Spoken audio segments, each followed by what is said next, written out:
전 세계가 경악했습니다. 21세기 하늘을 지배하는 자가 세상을 지배한다는 말이 있습니다. 그런데 그 하늘의 법칙을 정면으로 뒤흔든 나라가 있었습니다. 자본도 기술도 경험도 부족했지만 단 한 가지, 굴하지 않는 자존심 하나로 그들은 세상에 맞섰습니다. 세계 최강의 보잉이 손을 내밀었을 때 그들은 망설이지 않았습니다. 우린 사지 않습니다. 우린 만듭니다. 그 짧은 한마디는 단순한 거절이 아니라 하늘에 던진 선언문이었습니다. 모두가 비웃었고 심지어 동맹국들조차 불가능하다고 단정지었습니다.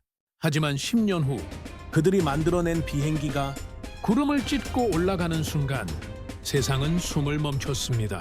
오늘 그 하늘 아래에서 전 세계가 고개를 들고 있습니다. 도대체 그 나라 대한민국은 어떻게 하늘의 질서를 다시 썼던 걸까요? 10년 전 저는 웃었습니다. CNN 카메라 앞에서 자신있게 말했죠. 불가능합니다. 절대로요. 그런데 지금 저는 웃을 수가 없습니다. 책상 위 한 장의 계약서. 제 손이 떨립니다. 리처드 호크, 미 공군 전략 분석가. 30년간 쌓아온 제 신념이 무너지는 소리가 들립니까? 저는 미 국방부 산하 전략 분석실에서 30년을 일했습니다. F-15, F-16, F-35까지 미국이 만든 모든 전투기를 분석해왔죠. 세계 어느 나라가 뭘 살지, 누가 이길지. 제 예측은 단 한 번도 빗나간 적이 없었습니다. 그런데 오늘 제 책상 위 계약서는 제 모든 분석을 조롱하고 있습니다. 이야기는 2014년 3월로 거슬러 올라갑니다. 한국이 FX 3차 사업을 발표했죠. 차세대 전투기 60대 도입. 예산 8조 원이 넘는 대형 프로젝트였습니다. 전 세계 방산업계가 들썩였습니다. 보잉, 록히드 마틴, 유로파이터. 거대 기업들이 한국을 향해 움직였죠. 저는 그날 워싱턴 사무실에서 보도자료를 보고 있었습니다. 이건 우리가 이긴 게임입니다. 동료에게 그렇게 말했죠. 왜냐고요? 한국은 미국의 동맹국이었으니까요. 70년 혈맹입니다. 한국 공군의 주력기는 모두 미국제였죠. F-4 팬텀, F-5 타이거, F-15 이글. 당연한 수순 아니겠습니까? 보잉이 제안서를 냈습니다. F-15 SE, 사일런트 이글. 4.5세대 최고봉이라 불리던 전투기였죠. 그런데 제안 내용이 충격적이었습니다. 기술 이전 100%. 한국 내 생산 라인 구축. 게다가 공중급 6위까지 무상 제공. 저는 보고서를 받고 눈을 의심했습니다. 이건 정상적인 거래가 아닙니다. 보잉 관계자가 말했죠. 한국을 완전히 우리 편으로 만들어야 합니다. 중국이 움직이고 있거든요. 아, 그렇군요. 단순한 무기 판매가 아니었습니다. 동북아 군사 패권 전쟁이었죠. 록히드 마틴도 F-35를 들고 뛰어들었습니다. 5세대 스텔스 전투기. 당시 최첨단이었죠. 저는 매일 보고서를 작성했습니다. 한국의 선택은 보잉이 될 겁니다. 동맹관계, 기술 이전, 가격 경쟁력. 모든 면에서 보잉이 압도적입니다. 동료들도 동의했습니다. 호크, 자네 분석은 언제나 정확해. 저는 자신 있었습니다. 그런데 한국이 침묵했습니다. 2014년 6월. 보잉의 제안서 제출 2달이 지났는데도 아무 반응이 없었습니다. 이상했습니다. 보통은 이맘때쯤 우호적 신호가 나오거든요. 한국은 완전히 조용했습니다. 마치 벽을 쌓은 것처럼요. 7월이 됐습니다. 보잉 측이 불안해했죠. 왜 연락이 없는 겁니까? 저는 안심시켰습니다. 협상 전략입니다. 더 좋은 조건을 받아내려는 거죠. 8월이 됐습니다. 여전히 침묵이었습니다. 저는 한국 내부 정보를 수집했습니다. 이상한 점을 발견했죠. 한국 공군 내부 회의록 일부가 흘러나왔는데요. 4.5세대의 울타리에 머물면 미래는 없다. 저는 그 문장을 여러 번 읽었습니다. 무슨 뜻입니까?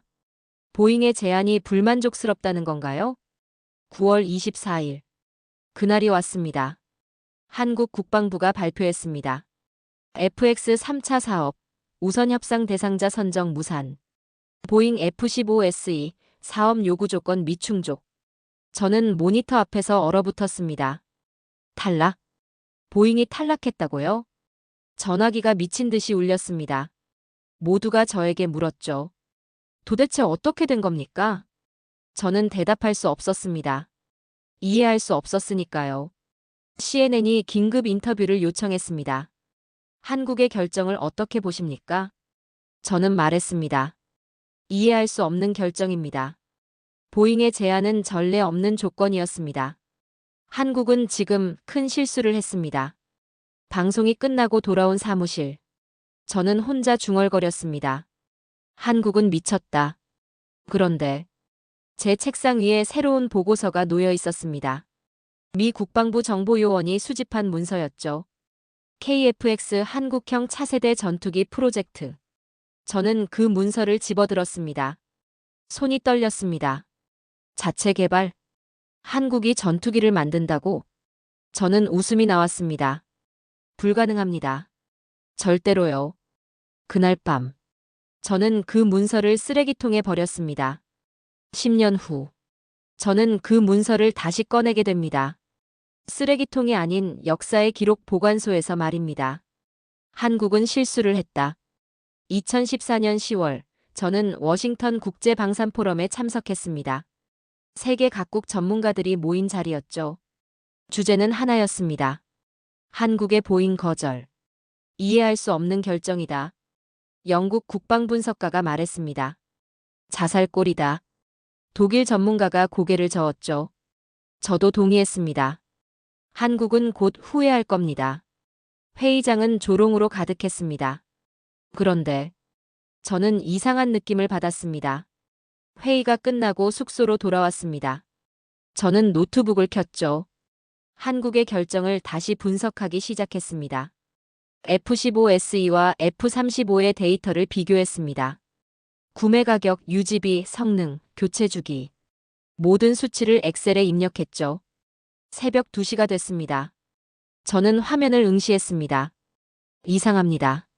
통계상으로 보면 한국의 선택이 오히려 합리적이었습니다. F-15SE는 4.5세대였습니다. 10년, 아니 15년 후면 구식이 되는 기체였죠. 유지비도 만만치 않았습니다. 반면 F-35는 너무 비쌌습니다. 기술 이전도 제한적이었고요. 이건 우연이 아니다. 저는 중얼거렸습니다. 누군가 계산한 것이다. 다음 날 아침, 저는 한국의 과거 방산 정책을 검토하기 시작했습니다. 1970년대부터 시작된 기록들. KF-5, KF-16, T-50 골든이글. 한국은 꾸준히 기술을 축적해왔더군요. 그중 한 문장이 제 눈에 들어왔습니다. 한국 국방과학연구소 보고서였죠. 기술은 사는 것이 아니라 축적하는 것이다. 저는 그 문장을 몇 번이고 읽었습니다. 손끝이 차가워졌습니다. 이건 단순한 무기가 아니라 철학이다. 저는 혼잣말했습니다. 같은 시각. 보잉 본사에서는 긴급 회의가 열렸습니다. 한국은 실수를 했습니다. 보잉 부사장이 말했습니다. 5세대 전투기를 독자 개발. 웃기는 소리입니다. 그들은 엔진 기술도 없습니다. 레이더 기술도 없죠. 스텔스 기술은 더더욱 불가능합니다. 회의실은 냉소로 가득했습니다. 저도 그 자리에 참석했습니다. 저는 고개를 끄덕였죠. 맞습니다. 불가능합니다. 그런데 제 마음 한구석이 불편했습니다. 그날 저녁, 저는 다시 자료를 검토했습니다. 한국의 T-50 골든이글 개발 과정. 초음 속 고등훈련기였죠. 세계에서 몇 안 되는 나라만 만들 수 있는 기체입니다. 한국은 그걸 해냈습니다. 그것도 미국 기술 지원을 받았지만 상당 부분 독자 개발했죠. 그들은 배우고 있었다. 저는 깨달았습니다. 다음 주, 미 국방부 정보국에서 긴급 보고서가 올라왔습니다. 한국 KF-X 프로젝트 본격 추진. 인도네시아와 공동 개발 협약 체결. 2026년 시제기 출고 목표. 저는 보고서를 읽었습니다. 웃음이 나왔습니다. 2026년, 12년 안에 5세대 전투기를 만든다고? 불가능합니다. 미국도 20년 걸렸습니다. 러시아도 15년 이상 걸렸죠. 한국은 꿈을 꾸고 있다. 저는 보고서에 그렇게 적었습니다. 그런데 보고서 마지막 페이지에 이상한 문장이 있었습니다. 한국 ADD 핵심 기술 자체 연구 착수. 목표 레이더, 항전 장비, 무장체계 독자 개발. 저는 그 문장을 오래 바라봤습니다. 그들의 불가능은 이상하리만큼 침착했다. 그날 밤, 저는 잠을 이룰 수 없었습니다. 침대에 누워 천장을 바라봤죠. 머릿속에 한 문장이 맴돌았습니다. 기술은 사는 것이 아니라 축적하는 것이다. 저는 일어나 다시 노트북을 켰습니다. KFX 관련 자료를 모두 모았죠. 새벽 4시. 저는 한 가지 결론에 도달했습니다. 그들은 미쳤던 게 아니다. 계산하고 있었다. 저는 파일 하나를 만들었습니다. 제목은 이렇게 붙였죠. KFX 추적 보고서 마이너스 리처드 호크. 그 파일은 10년간 계속 업데이트됩니다. 그리고 마지막 페이지에는 이렇게 적히게 되죠. 나는 틀렸다. 2014년 12월. 한국에서 소식이 들려왔습니다. KFX 사업 공식 승인. 개발 예산 8조 원 확정. 저는 그 뉴스를 보며 조용히 중얼거렸습니다. 그들은 이미 시작했다. 2016년 10월. 서울 에이덱스 국제항공우주 및 방위산업 전시회. 저는 처음으로 한국 땅을 밟았습니다. 인천공항에서 나오는 순간 가을바람이 차가웠습니다. 아니, 제 마음이 차가웠는지도 모르죠. 과연 뭘 보여줄까? 저는 중얼거렸습니다. 전시장에 도착했습니다. 각국 방산업체 부스가 즐비했죠. 로키드 마틴, 보잉, 에어버스. 익숙한 이름들이었습니다. 그리고 한 구석에 한국 부스가 있었습니다. KFX 보라매. 저는 그 앞에 섰습니다. 실물 모형이 전시되어 있었죠. 숨이 멎었습니다. 이건 단순한 프로토타입이 아니었습니다. 날렵한 동체, 쌍발 엔진 구조, 스텔스 설계가 적용된 외형. 이건 장난감이 아니다. 저는 속으로 말했습니다. 한국 엔지니어가 다가왔습니다. 30대 초반으로 보이는 젊은이였죠. 관심 있으신가요? 그가 영어로 물었습니다. 저는 고개를 끄덕였습니다. 미 공군 전략 분석관입니다. 그의 눈빛이 반짝였습니다. 영광입니다. 질문 있으시면 답변해드리겠습니다. 저는 물었습니다. 엔진은 어떻게 해결하실 겁니까? 그가 미소 지었습니다. 제너럴 일렉트릭 F414 엔진을 사용합니다. 하지만 우리 목표는 국산 엔진입니다. 레이더는요? 제가 다시 물었습니다. 능동 위상 배열 레이더를 자체 개발 중입니다. 그가 자신있게 답했죠. 저는 그를 바라봤습니다. 그의 눈빛에는 두려움이 없었습니다. 오직 확신만이 있었죠. 우리는 미국의 기술을 복제한 게 아닙니다. 그가 말했습니다. 우리만의 하늘을 만든 겁니다. 제 심장이 두근거렸습니다. 전시장을 나왔습니다. 저는 벤치에 앉았죠. 손이 떨렸습니다. 그의 눈빛은 하늘보다 뜨거웠다. 저는 노트에 적었습니다. 다음 날 성능 시연회가 있었습니다. 비행장에 각국 대표단이 모였습니다. 미국, 유럽, 아시아 모두가 지켜보고 있었죠. 한국 공군 참모총장이 단상에 올랐습니다. 오늘 여러분께 보라매의 가능성을 보여드리겠습니다. 시제기가 활주로에 나타났습니다. 아직 완성품은 아니었습니다. 하지만 그 존재감은 압도적이었죠. 엔진이 점화됐습니다. 굉음이 비행장을 가득 채웠습니다. 관람객들의 함성이 터졌죠. 저는 그 순간을 잊을 수 없습니다. 미국 대표단은 침묵했습니다. 보잉 관계자들은 서로 눈짓만 주고받았죠. 저는 조용히 중얼거렸습니다. 우리가 가르쳤던 나라가 이제는 우리를 뛰어넘으려 한다. 시연이 끝났습니다. 기자들이 몰려들었죠. 성공 가능성을 몇 %로 보십니까? 한 기자가 물었습니다. 저는 대답을 망설였습니다. 2년 전이었다면 이렇게 말했겠죠. 10%도 안 됩니다. 하지만 지금은 달랐습니다. 50%입니다. 저는 답했습니다. 2년 전보다 40% 올랐네요. 기자가 웃으며 물었죠. 저는 고개를 끄덕였습니다. 그들은 진지합니다. 호텔로 돌아왔습니다. 저는 창밖을 바라봤습니다. 서울의 야경이 펼쳐져 있었죠. 수많은 불빛이 반짝였습니다. 이 나라는 전쟁의 폐허에서 일어났다. 30년 만에 세계 10위권 경제 대국이 됐다. 그리고 지금 하늘을 만들려 한다. 저는 혼잣말했습니다. 노트북을 켰습니다.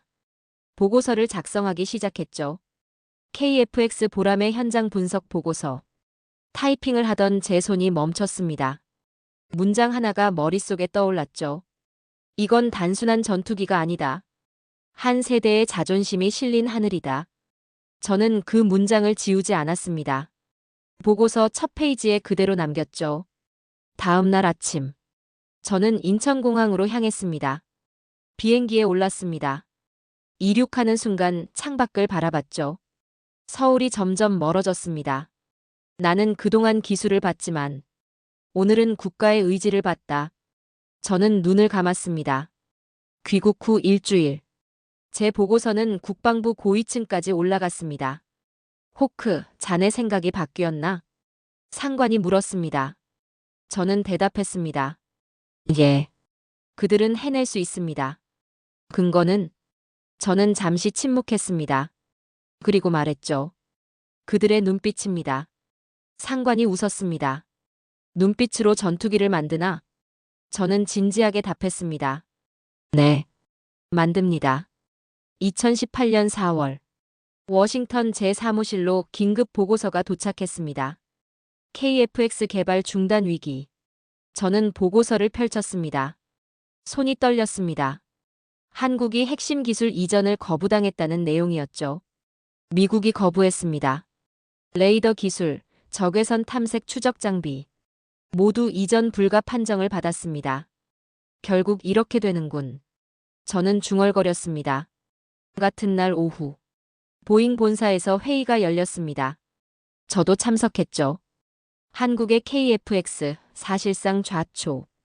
보잉 부사장이 말했습니다. 핵심 기술 없이는 불가능합니다.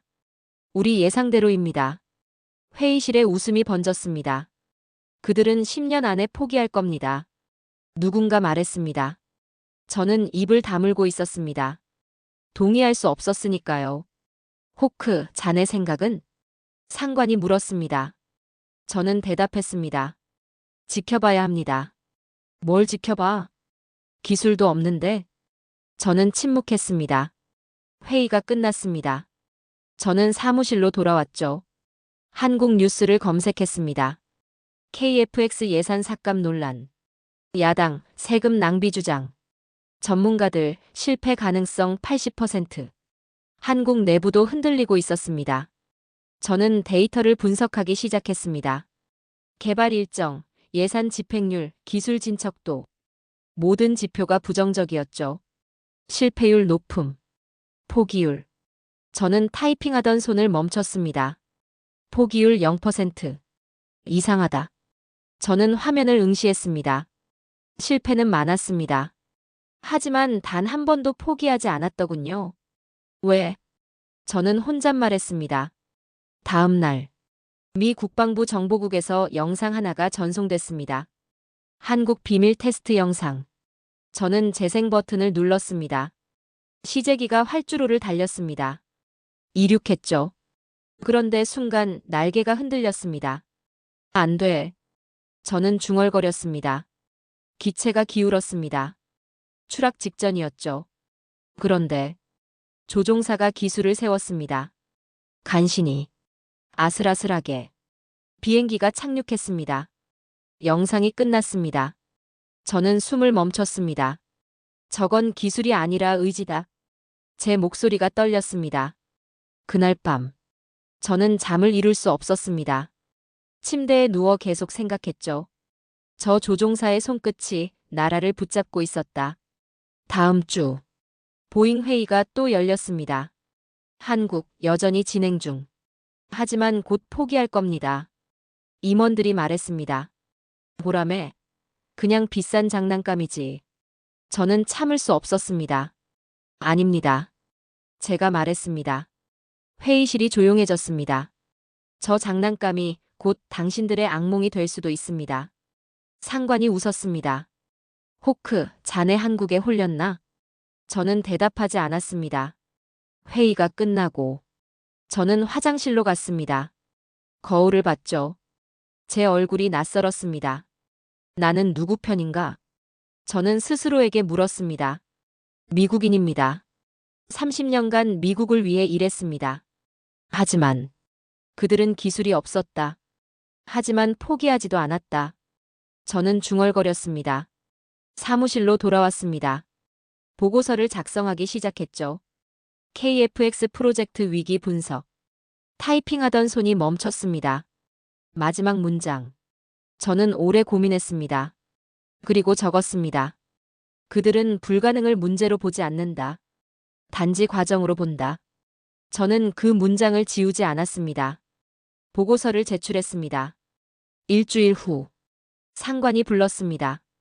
호크, 이 문장 뭔가? 그가 물었습니다. 저는 대답했습니다.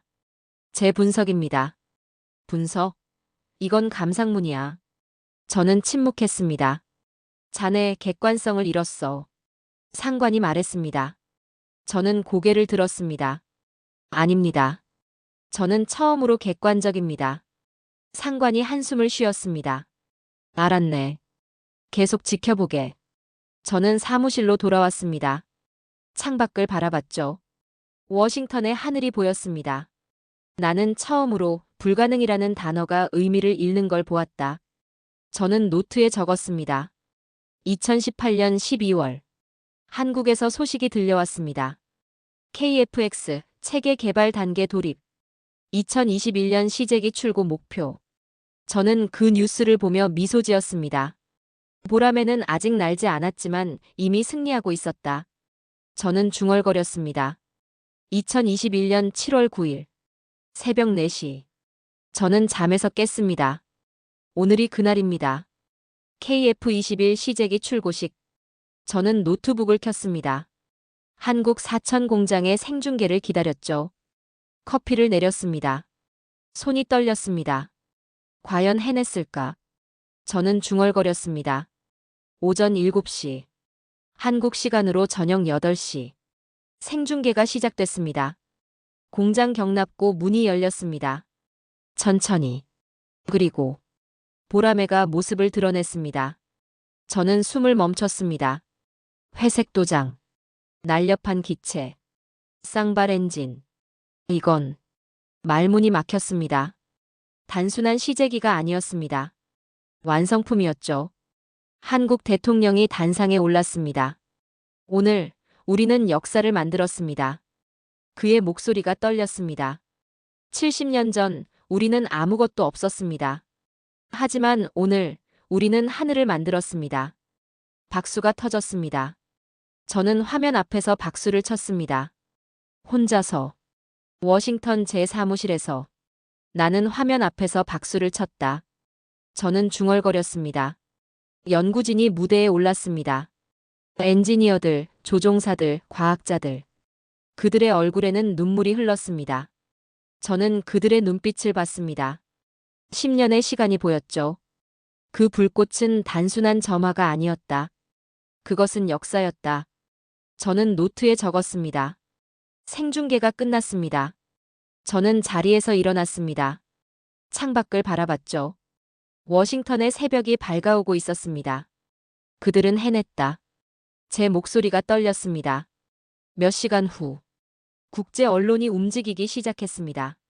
한국, 전투기 독자 개발 성공. 아시아 최초 4.5세 대급 전투기. CNN, BBC, 로이터. 모두가 보도했죠. 하지만 논조는 미온적이었습니다. 한국, 또 하나의 실험 성공. 실전 배치까지는 갈 길 멀어.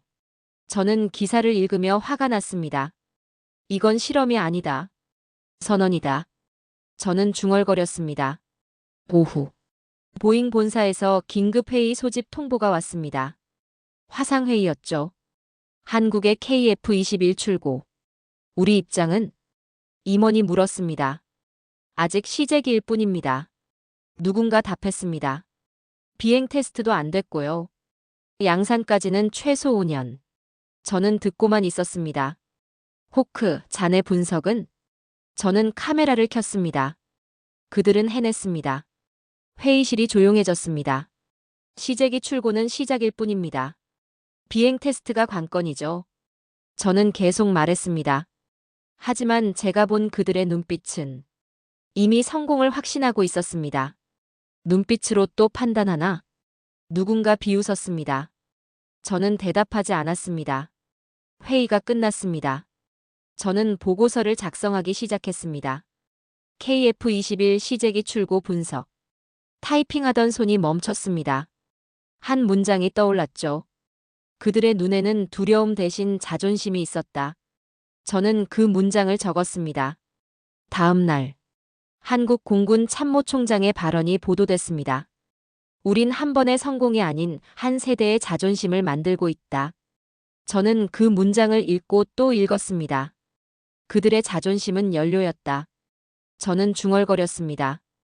일주일 후, 한국에서 비행 테스트 일정이 발표됐습니다. 2021년 하반기 첫 비행 예정. 미 국방부가 긴장했습니다. 정보 수집 지시가 떨어졌죠. 저도 태스크포스에 포함됐습니다. KF-21 비행 테스트 모니터링. 저는 매일 한국 뉴스를 확인했습니다. 데이터를 수집했죠.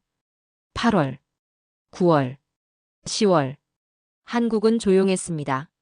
뭔가 준비하고 있다. 저는 직감했습니다. 어느 날 밤, 저는 창밖을 바라봤습니다. 별이 총총했죠. 하늘이 곧 열린다. 저는 중얼거렸습니다. 노트북을 열었습니다. 보고서를 작성하기 시작했죠. 제목은 이렇게 붙였습니다. 보라매의 첫 비행을 기다리며. 마지막 문장. 저는 오래 고민했습니다. 그리고 적었습니다. 나는 이제 그들을 분석할 수 없었다. 오직 존경할 뿐이었다. 보고서를 제출했습니다. 상관에게서 전화가 왔습니다. 호크, 자네 이거 뭔가? 분석 보고서야 에세이야? 저는 대답했습니다. 둘 다입니다. 뭐? 저는 분석가입니다.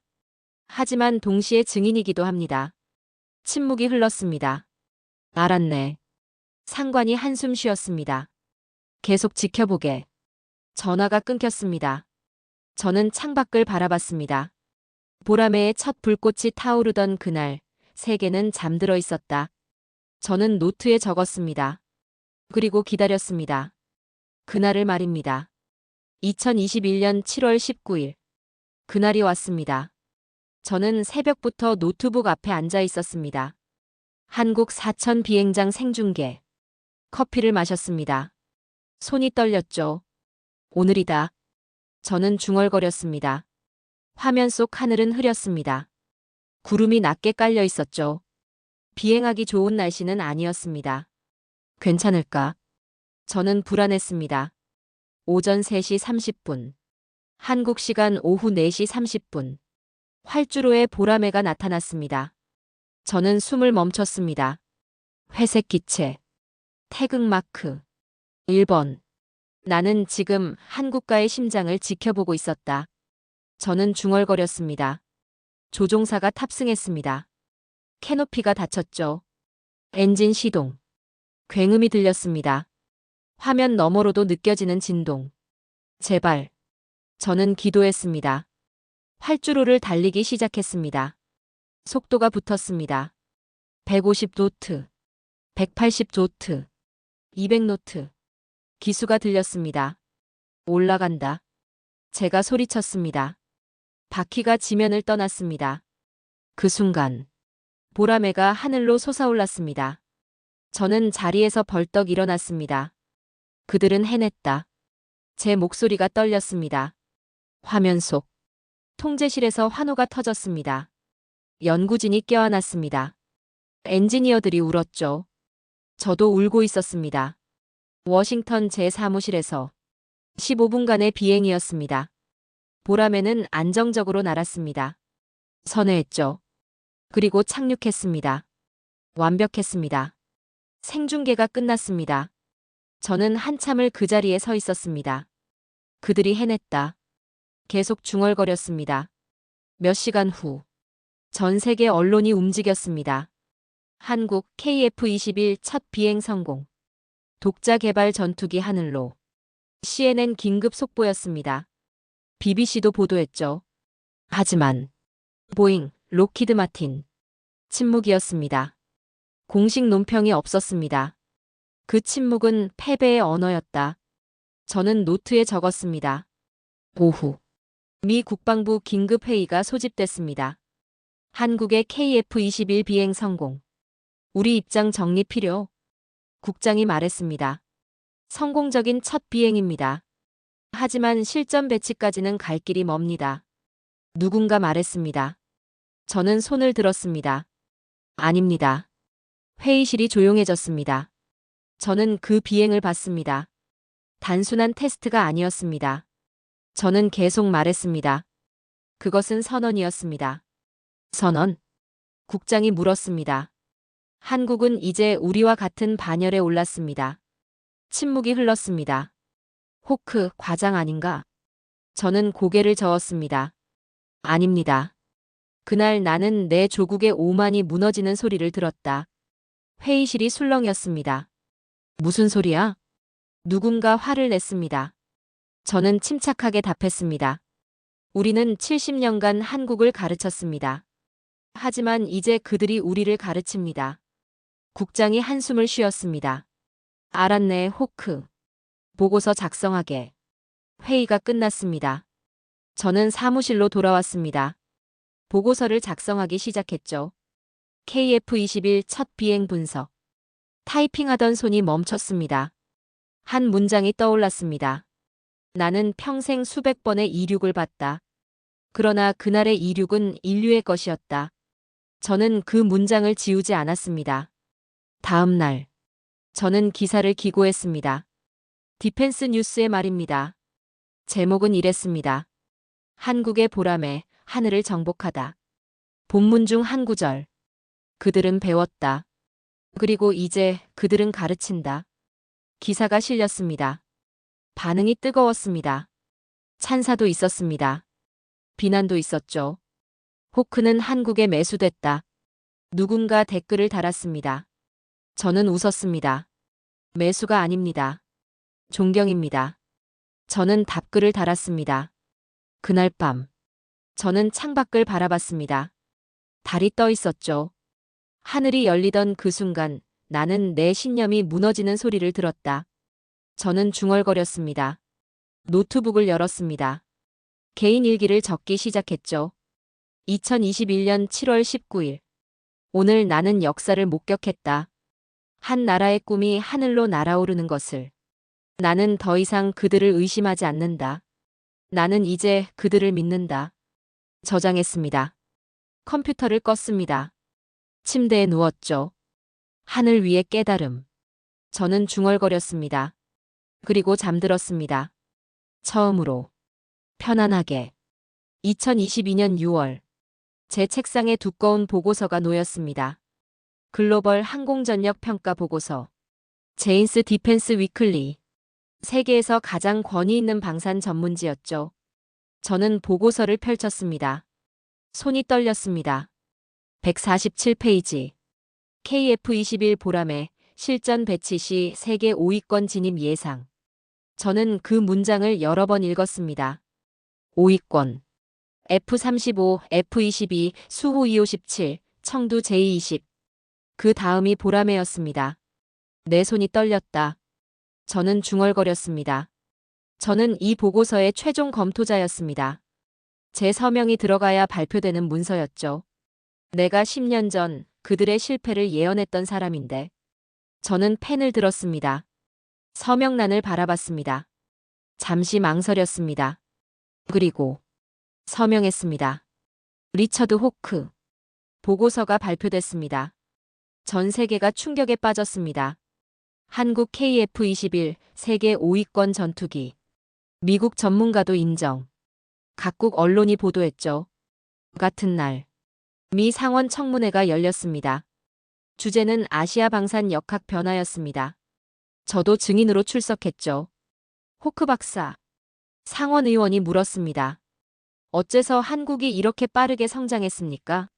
저는 마이크 앞에 섰습니다. 그들은 배웠습니다. 저는 답했습니다.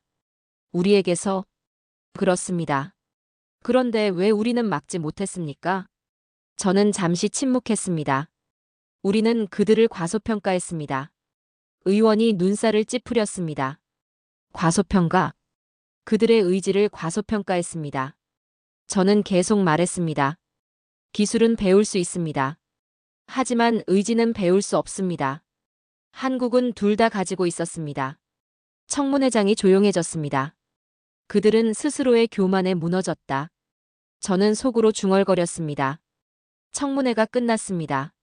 저는 워싱턴 거리를 걸었습니다. 가을바람이 차갑게 불었죠. 변화의 바람이다. 저는 중얼거렸습니다. 며칠 후 유럽에서 소식이 들려왔습니다. 유로파이터 한국과 공동연구 제안. 다소 보람의 기술 교류 희망. 사부 한국 방문 예정. 저는 뉴스를 보며 웃었습니다. 한국은 이제 파트너가 아닌 기준이 되었다. 10년 전만 해도 한국은 구매자였습니다. 이제는 공급자가 됐죠. 10년 전만 해도 한국은 배우는 자였습니다. 이제는 가르치는 자가 됐습니다. 2023년 3월. 저는 다시 한국을 방문했습니다. KF-21 양산 1호기 출하식. 초청을 받았죠. 사천 공장. 수백 명이 모였습니다. 각국 대사, 방산 관계자, 언론. 저도 그중 한 명이었습니다. 식이 시작됐습니다. 애국가가 울려 퍼졌습니다. 저는 자리에서 일어났습니다. 모두가 일어났죠. 한국 공군 장병들이 격려했습니다. 저도 격려했습니다. 그날 나는 한국의 하늘 아래서 격려했다. 제 눈에 눈물이 맺혔습니다. 양산 1호기가 모습을 드러냈습니다. 보람에. 더 이상 시제기가 아니었습니다. 실전 배치 기체였죠. 박수가 터졌습니다. 저도 박수쳤습니다. 열심히. 한국 국방부 장관이 연설했습니다. 오늘 우리는 꿈을 현실로 만들었습니다. 그의 목소리가 울렸습니다. 이 하늘은 우리의 것입니다. 저는 그 말을 들으며 고개를 끄덕였습니다. 맞습니다. 저는 중얼거렸습니다. 식이 끝났습니다.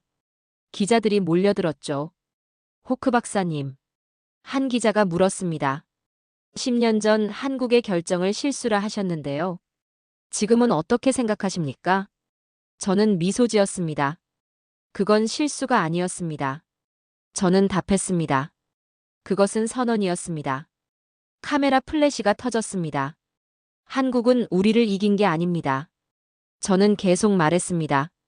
그들은 하늘을 정복했습니다. 그날 밤 호텔 방에서 창밖을 바라봤습니다. 서울의 야경이 펼쳐져 있었죠. 나는 과거를 부정했다. 그리고 그들은 미래를 만들었다. 저는 중얼거렸습니다. 노트북을 열었습니다. 이메일을 썼습니다. 받는 사람 미 국방부 전략 분석실장. 제목 보람의 보고서. 한국의 보람에는 더 이상 프로젝트가 아닙니다. 그것은 현실입니다. 우리는 새로운 시대를 준비해야 합니다. 한국은 이제 경쟁자가 아닌 동반자입니다. 전송했습니다. 컴퓨터를 껐습니다. 침대에 누웠습니다. 하늘 아래의 모든 전투기가 오늘은 그들을 바라봤다. 저는 중얼거렸습니다. 그리고 잠들었습니다. 2024년 11월. 제 책상 위에 계약서가 놓였습니다. 폴란드 KF-21 48대 구매 확정. 나토 회원국이었습니다. 유럽이 한국 전투기를 샀습니다. 저는 계약서를 들었습니다. 손이 떨렸습니다. 이제 한국이 기술을 이전하는 나라가 됐다. 저는 중얼거렸습니다. 같은 날. 인도네시아, 말레이시아에서도 연락이 왔습니다. 구매 의사 타진이었죠. 보라매를 사면 기술을 함께 얻는다. 10년 전 한국이 듣던 말이었습니다. 이제 한국이 하는 말이 됐죠. 저는 웃었습니다. 다음 날. 한국 언론에서 인터뷰 요청이 왔습니다. 저는 수락했습니다. 화상 인터뷰였죠. 호크 박사님. 기자가 물었습니다. 10년 전 한국의 결정을 실수라 하셨습니다. 지금은 어떻게 생각하십니까? 저는 잠시 침묵했습니다. 그리고 미소 지었습니다. 그건 실수가 아니었습니다. 저는 답했습니다. 그것은 선언이었습니다. 어떤 선언이었습니까? 기자가 다시 물었습니다. 저는 천천히 말했습니다. 우리는 더 이상 배우는 나라가 아니다. 우리는 이제 가르치는 나라다. 그런 선언이었습니다. 인터뷰가 끝났습니다. 저는 자리에서 일어났습니다. 창밖을 바라봤죠. 워싱턴의 하늘이 보였습니다. 보라매. 저는 중얼거렸습니다. 한국어로 하늘로 날아 독립하는 매라고 하더군요. 그 이름은 곧 한국의 역사였다. 저는 노트에 적었습니다. 며칠 후 미군과 한국군의 공동훈련 소식이 들렸습니다. F-15편대와 KF-21편대 함께 날았습니다. 저는 영상을 봤습니다. 두 편대가 나란히 비행했죠. 구름 사이로 사라졌습니다. 그날의 하늘은 두 나라의 것이 아니었다. 저는 중얼거렸습니다. 인류의 것이었다. 저는 회고록을 쓰기 시작했습니다. 제목은 보라매 그리고 하늘이었죠. 마지막 장을 쓰고 있었습니다. 타이핑하던 손이 멈췄습니다. 마지막 문장. 저는 오래 고민했습니다.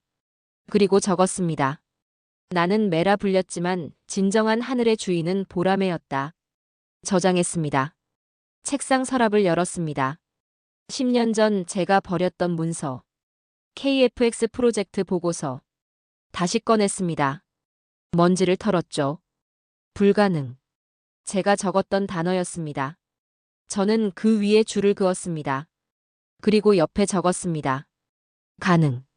문서를 액자에 넣었습니다. 벽에 걸었죠. 제 오만의 기록입니다. 저는 중얼거렸습니다. 그리고 그들의 승리의 증거입니다. 저녁. 집으로 돌아왔습니다. 아내가 물었습니다. 오늘 기분이 좋아 보이네요. 저는 웃었습니다. 역사를 목격했으니까요. 무슨 역사요? 한 나라가 하늘을 정복한 역사요. 아내가 고개를 갸우뚱했습니다. 저는 설명하지 않았습니다. 대신 창밖을 바라봤죠.